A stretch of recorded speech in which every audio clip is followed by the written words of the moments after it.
Twitter, you take the ER off the end, spells twit. They're only human beings at the end of the day, we all make mistakes, so yeah, I think they should carry on the way they are, no problem at all. They're in the public eye, so they should be behaving themselves, whether they're on camera or they're on Twitter. Leave it out. Don't keep getting your club and your countries in aggravation. They're grown men, they get good money. If they want to use it, then let them use it. But don't cry afterwards.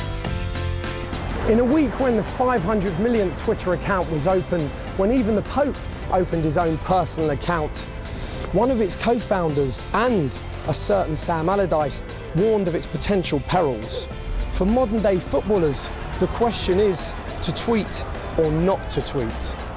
Well, I've been stung already. I've got a £20,000 fine, but it depends on obviously how you use it, and you've got to be smart nowadays because the people just jump on what you say sometimes and take it in the wrong way, in the wrong context, you know. If you avoid the confrontational element of it and stay with the positives, the Twitter media is a very powerful and useful communication tool. Modern-day footballers are often criticised for being removed from the fans who idolise them, but Twitter has provided a platform for players and supporters to engage with one another. Fans are hungry for information. If you can fulfil that, you actually embrace the fans. The fans will embrace you and you can embrace them. You get to see what's happening off the pitch rather than just seeing what's happening on the pitch. Like, Carl Cole gets injured midweek and he'll say, picked up a nick, you know, direct from him rather than speculation in the papers, you know, it's a fact.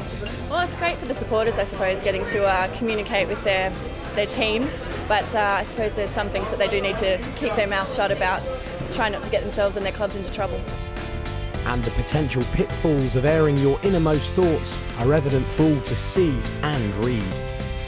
They seem to be elevating themselves, certainly some of them, to sort of ambassadorial status and coming out with these sublime comments that end up getting them in trouble, create an absolute wave of, you know, media hype, and it's not, they just go and play football on the pitch. When you're driving your Aston Martin home and your children go to a private school and you're having a dip in the pool with your beautiful wife, going to Mauritius on holiday, think to yourself, here, you know what, I think I can handle that bit of egg.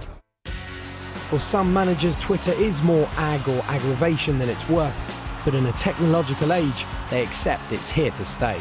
It is a great form of communication, but our players have to be sensible enough to not get sucked into anything untoward, because they will be pulled up for it and they will be fined. They tweet when they go for a shower and they tweet when they go for a shave.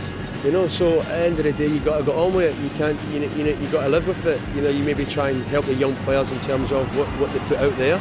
But they've got to grow up, they've got to grow up, they're going to make mistakes.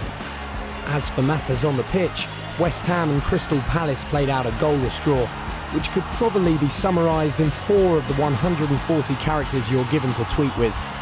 Dull.